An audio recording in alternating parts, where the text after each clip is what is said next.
caminos de tiza, abriendo surcos este oficio labrador. Un banco solidario es un banco que siempre te va a dar una mano. Por eso tenemos un montón de beneficios pensados para vos. Conocelos en cualquiera de nuestras filiales en todo el país o en bancocredicop.com. Banco Credicop Cooperativo, la banca solidaria. ¿Qué tal? ¿Cómo les va? La pregunta que hoy nos hacemos es, ¿se puede mejorar la escuela? ¿En qué aspectos? ¿Cómo?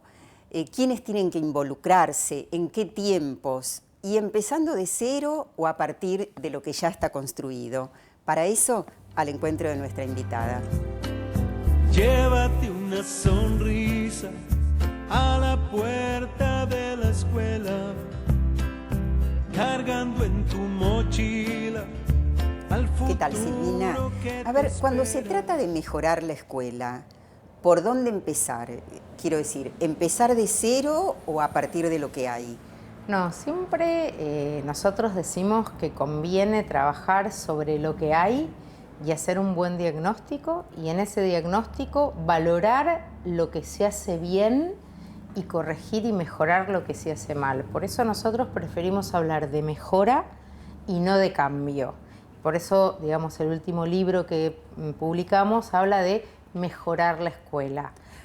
¿Por qué? Porque un cambio puede ser bueno o puede ser malo. En cambio, la mejora tiene implícita la direccionalidad.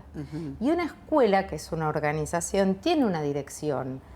La dirección tiene que ver con garantizar que todos los chicos entren sin ser discriminados, que aprendan contenidos socialmente significativos, que, digamos, promuevan con éxito a los grados siguientes, es decir, sin repetir y sin desertar, pero porque aprenden.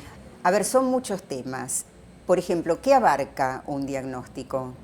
Un diagnóstico abarca 3 dimensiones. Abarca lo que se llama rendimiento interno de la escuela, que tiene que ver con, por ejemplo, cantidad de chicos que repiten, las notas que sacan, deserción, tasa de graduación, pero también abarca lo que nosotros llamamos indicadores de proceso que te permiten la mejora. Por ejemplo, el nivel de ausentismo, porque se sabe que cuanto más faltan los chicos, peor es el rendimiento. Entonces, mirar si un chico falta seguido y hablar con los padres evita un problema posterior.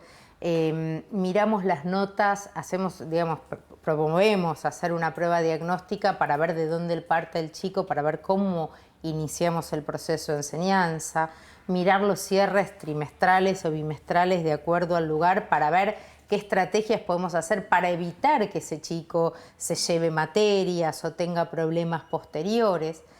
Un segundo aspecto tiene que ver justamente con el rendimiento académico. O sea, qué hay que enseñar, cómo está aprendiendo y qué está aprendiendo cada chico. Esto tiene que ver con, por un lado, pruebas de lápiz y papel, pero también tiene que ver con participación en clase, con las miradas de las producciones que los chicos hacen en la computadora o con el modo en que los chicos resuelven los problemas, que eso se puede ver si trabajan con las netbooks a partir de un programa que se llama Programa Maestro, o mirar los cuadernos.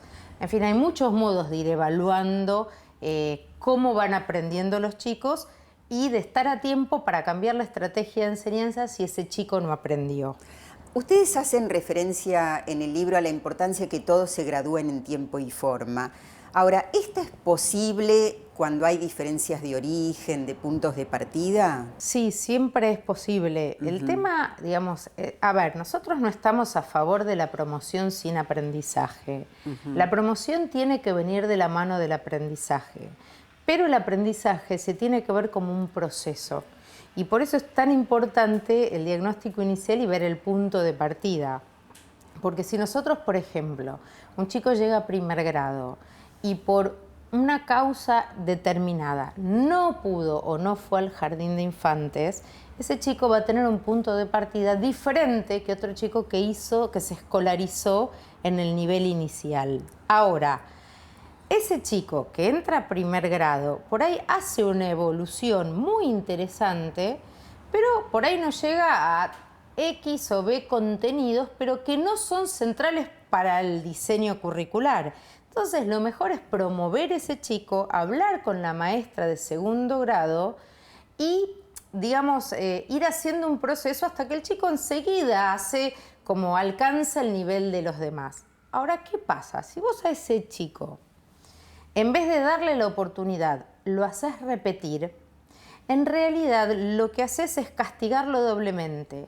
Primero, porque no tuvo la oportunidad de ir al jardín de infantes, y segundo, porque no hay ningún estudio nacional ni internacional que te muestre que porque le repitas 2 veces de la misma forma a un chico, el chico aprende más. Bueno, incluso esto es más caro para el sistema. Y obviamente. Ahora, hay promoción automática. En todo, sí. Ahora se hizo promoción automática en primer grado, digamos, fue una decisión del Consejo Federal de Educación. El tema es que esto te puede pasar en tercero, en cuarto, en quinto, y lo que hay que impedir es que, digamos, porque me parece que hay que trabajar mucho sobre capacitación docente para que los que promueven automáticamente en primero y en segundo no se acumulen en tercero. Porque para mí el punto central es trabajar sobre el aprendizaje y sobre las estrategias de enseñanza. Me parece que ahí radica la problemática. O sea, obviamente después eso se refleja en números de promoción o repitencia, pero si nosotros lo agarramos a tiempo, evitamos el problema después. Vamos niños a la escuela, que ya empieza un nuevo día. Tienes el derecho de crecer y de estudiar. Vamos niños adelante, caminando. Ahora, cuando se hacia quiere la mejorar vida, la escuela, tienes el seguramente hay obstáculos, dificultades. Contanos cuáles son y por qué son procesos tan lentos. Ahí hay un tema clave que vos estás tocando, que para nosotros es central, y es que la educación, a diferencia, por ejemplo, de lo que son los ciclos económicos, cuando se pierde no se recupera de un año a otro. Tarda en alcanzar, digamos, los niveles que había obtenido antes. Esto se vio muy claro con la crisis del 2001.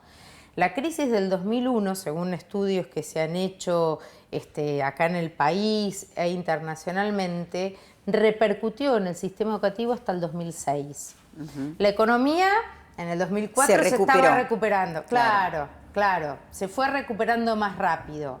En educación los ritmos son más lentos. También los ritmos de mejora, porque trabajamos con personas y las personas no cambian ni aprenden de un segundo a otro. O sea, educar y aprender contenidos significativos es como aprender un idioma. O sea, por más que vos le pongas un auricular 24 horas, si la persona no ensaya, no repite, no trabaja, no le dedica tiempo, entonces no va a aprender ese idioma. Ahora, mejorar la escuela no quiere decir lo mismo para todos. ¿Esto depende de la política educativa en cada momento? Y sí. Mejorar la escuela, por ejemplo, puede llegar a ser una política elitista. Por ejemplo, en 1940, mejorar la escuela secundaria era seleccionar a los mejores. Mejorar la escuela secundaria hoy no es seleccionar a los mejores, es que todos los chicos aprendan lo que tienen que aprender y se gradúen en tiempo y forma. ¿Por qué? Porque hoy la Ley Nacional de Educación, sancionada en el 2006, nos dice que la secundaria es obligatoria. ¿Por qué es obligatoria? Porque vivimos en una sociedad del conocimiento. Entonces hoy lo que se requiere para que un adulto se desempeñe con solvencia, no solo en el trabajo, en la vida cívica, política, en la vida social, requiere muchos más conocimientos que los que se requerían antes. Por miles de motivos, digamos, desde aprender a alfabetizarse digitalmente, hasta aprender un segundo idioma, hasta aprender contenidos científicos. Hasta aprender a trabajar en equipo. Y trabajar en equipo, exactamente. Y hay estos contenidos que muchas veces no están escritos en el currículum, hoy son centrales. Y trabajar en equipo no es agrupar gente. Agrupar gente no es igual a trabajar en equipo. Trabajar en equipo requiere un coordinador que puede ir rotando o no, requiere generar consensos, requiere una división de tareas. Requiere participación equitativa. Exactamente, ¿no? Requiere participación y diálogo, Claro. Que la gente pueda dialogar y pueda llegar a acuerdos. Y esto requiere tiempo de enseñanza. Ahora, cuando hablamos de trabajo en equipo, podemos pensarlo en dos direcciones. Los docentes trabajando en equipo, pero a su vez promoviendo el trabajo en equipo de sus alumnos. Y son dos cosas igualmente importantes. ¿Por qué? Porque los chicos aprenden a trabajar en equipo cuando trabajan en equipo ellos, pero también cuando ven cómo se desempeñan los docentes y los directores en la escuela donde trabajan. Y parte de lo que es muy importante hoy es generar en las escuelas este trabajo en equipo, que implica conocimientos para el director, conocimientos vinculados a, digamos, cómo generar acuerdos, a cómo hacer un buen diagnóstico, a cómo comunicarse con los padres. Entonces, ¿los chicos también aprenden de cómo se gestiona una escuela? Exactamente, exactamente. Por ejemplo, ¿no? Muchas veces los docentes me dicen, uy, ¿cómo hago con padres conflictivos? Bueno, obviamente no hay una receta universal, pero en principio lo que yo siempre digo, miren, traten de no recibirlos solos, que siempre sea de a dos esa tarea de recibir para evitar situaciones complejas. Entonces hay como algunas reglas que son importantes.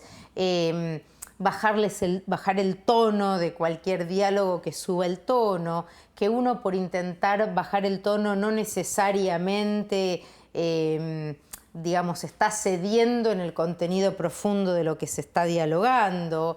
En fin, hay un montón de cuestiones que tienen que ver también con generar consenso con los docentes, con generar un diálogo entre los docentes. Por ejemplo, yo me acuerdo, bueno, en mi época, y esto siempre delata un poco mi edad, pero siempre cuento la anécdota de si uno iba y una directora iba y le decía a la maestra, ponele de 4º grado. Yo, bueno, de base soy maestra de primaria, aunque después seguí estudiando en la universidad y demás. Y claro, si uno le decía a la directora iba y le decía a la maestra de 4º, mirá, estoy un poco preocupada porque veo que acá el tema fracciones, estás trabajando un contenido que por ahí correspondería a 3º, la maestra le decía, bueno, ¿vos viste cómo me los dejó la de 3º? Yo no puedo mejorar porque vos viste, esto es una barbaridad. Entonces, lo que yo siempre propongo y lo que la verdad con mi equipo de trabajo vemos es la necesidad de pasar de la culpa a la responsabilidad. De la culpa a la responsabilización, que significa que la de 4º se junte con la de 3º y vea cómo la de 3º puede dejarlos en términos de aprendizaje. Pasaje. Claro, y consensuar el pasaje, decirle, mira, yo le puedo enseñar A, B, C. D realmente no llegué porque me atrasé te lo dejo a vos. Y la directora lo sabe también, entonces tampoco se le va a ir a la de 4º a decirle, mira, este tema. Trabajar en equipo es eso. Bueno, eso recuerda también la importancia de articular, ¿no? Primaria con secundaria, secundaria con universidad, pero también articular la escuela con otras políticas, porque la escuela sola no puede. No, la escuela sola no puede, tal cual. Eso es clave, o sea, no hay modo. A ver, para empezar, una escuela justa requiere de una distribución equitativa de riqueza. Hay una condición necesaria, o sea, si los chicos están mal comidos o demás, bueno, la escuela empieza a dedicarse a estas tareas sociales porque las maestras son maestras, entonces le empiezan a dedicar tiempo a eso y obviamente eso le resta tiempo al aprendizaje. Sin duda, nosotros necesitamos extender como un gran desafío a futuro la jornada escolar en primaria y en secundaria, por la cantidad de contenidos que tenemos que enseñar hoy, no tanto en términos de contenidos enciclopédicos, pero tenemos que enseñar a convivir, enseñar alfabetización digital, enseñar una segunda lengua, y esto requiere tiempos porque estamos incluyendo contenidos que antes no se incluían. Claro, pero también qué importante es que la escuela pueda articular con políticas de vivienda, políticas de salud, de trabajo. Y políticas, por ejemplo, de uso educativo del tiempo fuera de la escuela. Porque, por ejemplo, los chicos que reciben las computadoras de Conectar Igualdad pueden, si la maestra o el docente, digamos, en este caso es secundaria y educación especial y profesorados, le da tarea, el chico puede aprovechar todas las herramientas que tiene la computadora en el tiempo extraescolar. Entonces, ahí sigue educándose, aún fuera de la escuela, pero con temas de la escuela. Puede también y debe seguir trabajando en temas educativos a través de lo que los padres o los familiares lo ayudan para leer y estimularlos en lectura o en buen cine o en deporte. El deporte es educación, ¿no? No nos equivoquemos. O sea, lo que siempre es importante es que el estudiante tenga una formación completa.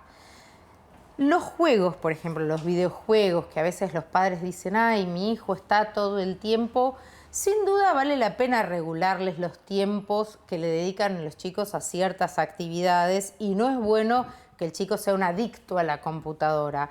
Pero si se equilibran las actividades, entonces un ratito juega y juega en videojuegos, los videojuegos pueden ser muy educativos también. Es cada día